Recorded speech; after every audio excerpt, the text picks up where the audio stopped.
Sir, I'm the odd speaker out because there are other speakers are there, not only you.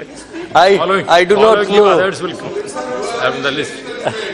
I'm the first male speaker. There have been a lineup Satpathy of... already advocating for male also, they want to get some benefit. Already, even ladies are coming. So fathers. Thank you for allowing me to speak today. We have been kind of overburdened, bored and sick of hearing this government just throw these economy-related bills on the House, on all of us. The torture of making business easy for a few handful people who will make money to be paid to political parties. And we are bearing the brunt of passing all those laws which will help a handful of Indians, not the large number of Indians. The large number of Indians are very excited about certain things, but gradually time has its corrective nature. So time will also tell who was right, who is wrong, and what is good for the nation, what is not good for the nation. So I am very happy that our Labour Minister has brought up this bill, which I consider as a social bill. It is not much, it hasn't got much to do with economy. It's got more to do with the social aspect of how people live in this country and how we deal with our women folk, and how actually now the world has turned, how the women folk want to deal with us. In this connection, I would also, while congratulating the Labour Minister, I would also like to congratulate another very prominent minister, Mr. J.P. Nadda, the Health Minister, and his Health Secretary, Mr. Mishra, for bringing about a great many, introducing this gender sensitization for adolescents. I didn't know this government was doing something so good. Because, sir, we are always, our sight is always blurred by this one single individual is occupying the whole space. All these people are doing such good work. Poor gentlemen and poor ladies, they are getting overshadowed. I feel sorry for them. They need a break. They honestly need a break. They have to burst out. There is this story that when the egg breaks from within, life is created. When you break the egg from outside, life dies. So it is now up to you people that you break out from within and create a new India. We have hope. Even now, in spite of all the biggies and the baddies, we still have hope. And in this health ministry, the step that they have started, it's a very interesting thing. They have done, it's a progressive move in which they go to schools. They have trained teachers who are going to schools, trained personnel, who are telling boys that it is okay for a boy to cry. Because in our homes, and especially so, sir, you would have noticed, because you have spent so many years in North India, in this wild, land. What happens is, the father and the mother, while addressing their daughter, they will say, "Beta, beta idhara, beta idhara." They never say "beti," which is amazing. It's a social thing. It is a serious thing, and we should also. Seeing a girl, that one can't. Then No, we are not willing to acknowledge. Sir, we are not willing to acknowledge our daughters as daughters, not give them respect. We wish that they were boys. And imagine if the whole country was just full of male citizens. What a lovely life it would be. So in this, let me get back. In this gender sensitization thing, they're also telling the young people that attraction towards same sex is not bad, which I think is a very justified thing. They are also telling that to girls that when a girl says no to something, you stick to that no.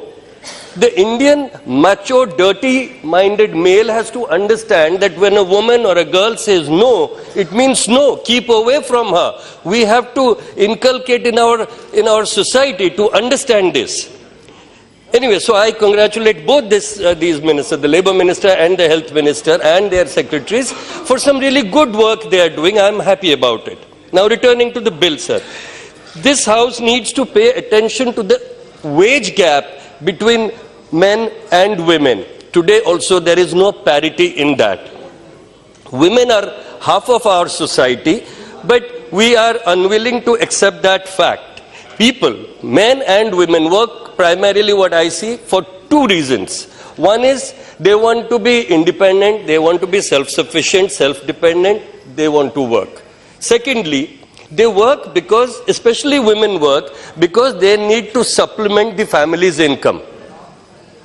So these are the two basic conditions that kind of compel or induce a person to work. In this, like I said, in this macho, conservative, male-dominated India, we are actually very hesitant to let our better halves go out and work. We think that is a shame on us, that my wife, my daughter, my mother is working. That means I am incompetent somehow.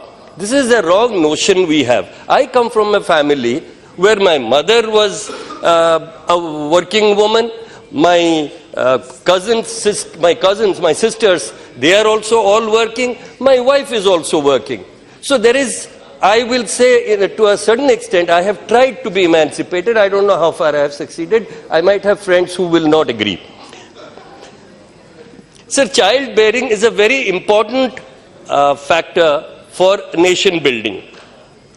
But we also have to consider the fact, like one of our earlier colleagues spoke about India being a young nation, we are becoming too young, in the sense that we are not able to educate them properly, we are not able to physically train them, we are not willing to increase or upgrade their skills. So today's government thinks skills means whether I can be an electrician, a welder, or a fitter.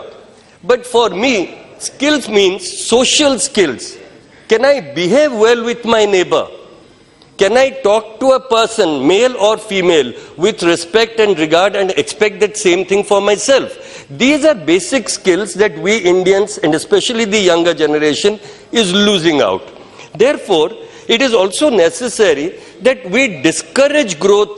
We discourage growth of population. We do not encourage beyond the, after a couple has had 2 living children, the third child, up to the third child, it is fine to give 26 weeks of leave to the mother. But after the third living child, there should be no leave allowed. This 12-week thing is humbug. This is only creating a bad precedence. I strongly oppose this, and I believe, I do not know which other colleague you said, sir, somebody's personal statement, personal opinion, I do not know that, but we cannot allow this country to have this burgeoning population bursting at its seams, and we are unable to feed them, we are unable to educate them, we are unable to give them basic necessities of life. Motherhood is still frowned upon in the corporate world. We also need to consider the issue from the perspective of an employer. So what will happen is, when an employer knows that by law I have to give one of my employees leave for such a long period, a paid leave, then what will happen is the employers will try to restrain women to join work. They will decrease their labor force with women. Okay. And this home provision is not at all clear as to what exactly it says and how it is to be implemented. Sir, this bill has an effective creche and childcare facility provision that also needs clarifications, and we have always seen that poorly drafted laws always make things easier for lawbreakers to find excuses. So I would suggest that after the third child, the government should come up with a proposal how to encourage women to focus on their career, to be better at their work, because women can actually be better employees, sir. I have a newspaper, two newspapers. One we are, our family plan is 2 children, but you are doing third children, you are going third child also. I don't know why. Why do, then afterwards 4th See, you are... Then 4th, then 5th, then 6th, then 7th, then 10th, then 15th. Why not, sir? Sir, who had 1,000 children in the Indian mythology? I don't know. One of our gurus or pandits would be able to tell us. 1,000 children. So you create a machine out of your wife or your mother or your children. They become production lines, cars. Right.